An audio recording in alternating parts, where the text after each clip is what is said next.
Well, hello and welcome to this last edition of Post-Confinement.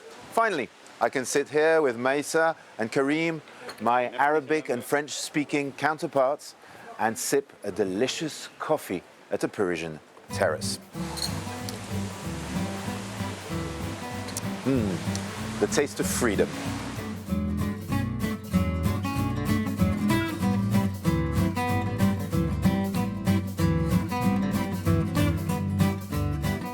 It's raining, but we can't sit inside. Paris is in orange on the French government's sanitary map. The rest of mainland France is in green. Here, only terraces are open. Eleonore Vanel, Tamim Al-Kitan and Clovis Kazali explain us how this system works. First customers of the day, and they're glad to finally see restaurants reopen. C'est vrai que ça fait plaisir d'être assis à table, de profiter. C'est génial. Concrètement, on revit. Ça nous manquait énormément. The town of Chartres is in a so-called green zone, meaning an area with fewer cases of coronavirus. It has allowed a wider easing of lockdown restrictions.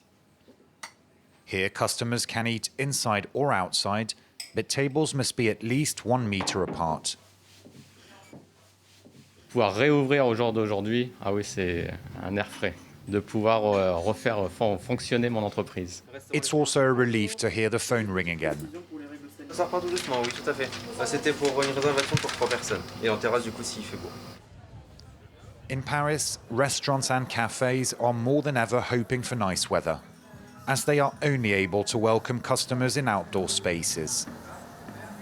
The capital is in the orange zone due to higher levels of COVID-19 cases. To help businesses, the Paris mayor has allowed them, temporarily, to set up tables on pavements and parking spaces. On a eu la possibilité d'étendre un peu comme le resto fait un angle ici sur les tables que vous voyez là. Ça compense pas. Maintenant, ça nous aide bien. But in the heart of Paris, it can be hard to find space for a terrace. Le trottoir n'est pas bien large, donc on a essayé de mettre quelques tables à l'extérieur, un peu coincées. Donc on n'a que des tables de 2. En plus de ça, on a l'échafaudage. Thierry is doubtful his situation will improve until September. In the meantime, he sells takeaway meals to stay afloat. Many Parisians chose to work remotely from the countryside during lockdown. Now, studies suggest they're having a tough time returning to the big city. Some are actually changing their lives. It's a report by Alexandra Renard and Camille Nedelec in Les Sables d'Olonne on the Atlantic coast. It's not hard to see why retirees and holidaymakers have been coming to the town of Sables d'Olonne for centuries. Around half of all housing here is holiday homes. But as the pandemic forced the nation to work remotely, young professionals have come to town hungry for a change of pace. Il y a des fraises, plein de fraises, des batavias, des tomates qui commencent à bien grandir. Là, c'est tout ce qui est aromates, origan, basilic et la menthe morito. C'est pouvoir faire quelques petites choses moi-même, pouvoir manger mes salades, mes tomates, et puis de compléter un peu ce que j'achète au marché. C'est quelque chose qui me détend. On est à 500 mètres de la mer à pied. In February, the prospect of a lockdown in Paris gave Marie-Charlotte the push she needed. She quit everything. Her job, her flat, and even her partner.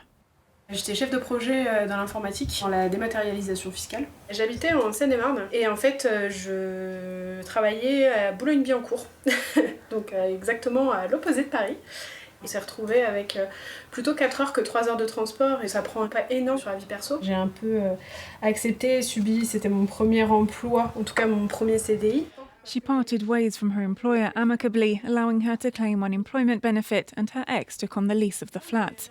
She then found herself without a job, locked down in Sables d'Olonne. Ça m'a permis un peu de me recentrer sur moi-même et de me dire maintenant qu'est-ce que tu aimerais faire vraiment et qu'est-ce qui ferait que tu serais plus heureuse dans ta vie. Her answer, retrain as a baker and live near her family. They'd left Paris 3 years before. Elle sera plus torturée par les heures de transport à Paris, par la pollution, par ce stress permanent. Nous, on est soulagés qu'elle soit là. On peut travailler différemment, avec le télétravail, c'est possible. Many city dwellers dream of a quieter life, and as employers become increasingly more accepting of remote work, it's a dream that could come true for many more. The challenge of adapting to life after a coronavirus lockdown has sparked a flurry of innovation. One small French firm has come up with a machine that is creating a buzz around the world. In fact, they're struggling to keep up with orders. Their brainwave, an anti-COVID tunnel. Catherine Norris-Trent and Wassim Dali went to test it for themselves. In the town of Tourcoing, on France's border with Belgium, an industrial estate houses a glimpse of the future following coronavirus. It's a disinfecting tunnel. Pierre, one of the inventors, gives us a demonstration. You just have to walk inside, then a sensor detects there's a movement, and that starts a machine which sends out a spray, a mist, directly onto you and your trolley. The tunnel could be installed at the entrance to shops, airports and hospitals. It sprays you with an odorless hydrogen peroxide solution which meets European safety standards. Within the space of a few seconds, the inventors promise this tunnel can eradicate 99% of surface bacteria and viruses. Pierre and his father kick-started the idea in their family furniture business. Production began on the 14th of May and quickly went global.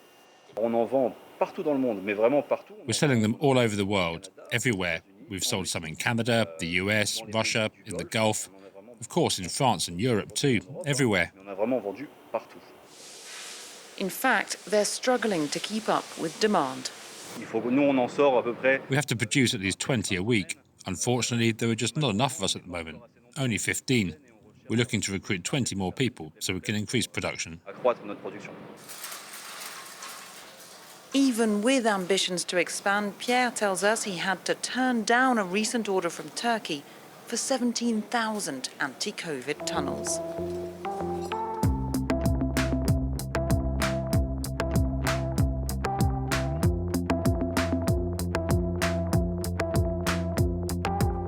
The Popular Solidarity Brigades were created in Milan, Italy.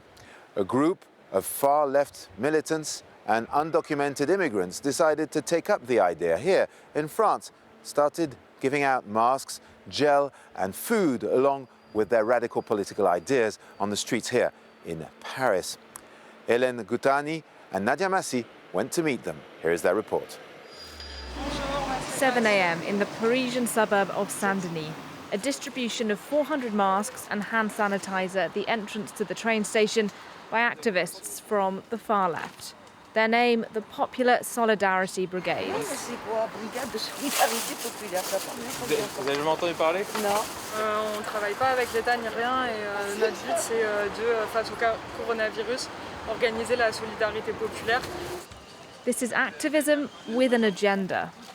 Nous, en fait, avec les brigades de solidarité populaire, on considère que en fait, c'est essentiel de pas seulement s'enfermer dans l'humanitaire, c'est-à-dire pas seulement aider les personnes en précarité, situation de précarité, mais aussi avoir une critique politique en fait concrète des institutions qui mènent à ces situations de précarité.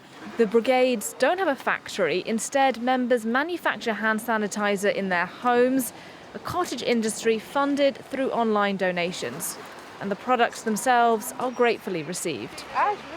Quand nous voyons des organisations comme ça partager des masques, franchement, nous disons merci. En fait, ça aide les gens qui n'ont pas les moyens d'acheter pour se protéger. 17 brigades like this crisscross Paris and the suburbs, but in the past few weeks, donations have dried up, although organisers are still trying to keep the projects going, organising food parcels for poor families. Par contre, on se rend bien compte que la crise économique amène un certain nombre de familles à avoir des besoins encore assez conséquents. Et ça, c'est quelque chose qui nous importe vraiment, aussi politiquement, dans le lien avec toutes ces personnes. The challenge now for the activists is what comes next and whether they can keep momentum alive as France eases the lockdown. We are at the end of this very last edition of Post-Confinement. I'd like to thank Albéric de Gouville, Armel Coe and Georgi Asbeck, who is behind the camera and who has directed this whole series in 3 languages. I leave you with this clip of the Paris Orchestra playing together for the first time since the beginning of lockdown, though they are not playing to an audience quite yet. Thank you for watching. Please keep fighting the virus, stay safe and stay tuned to France 24. Bye.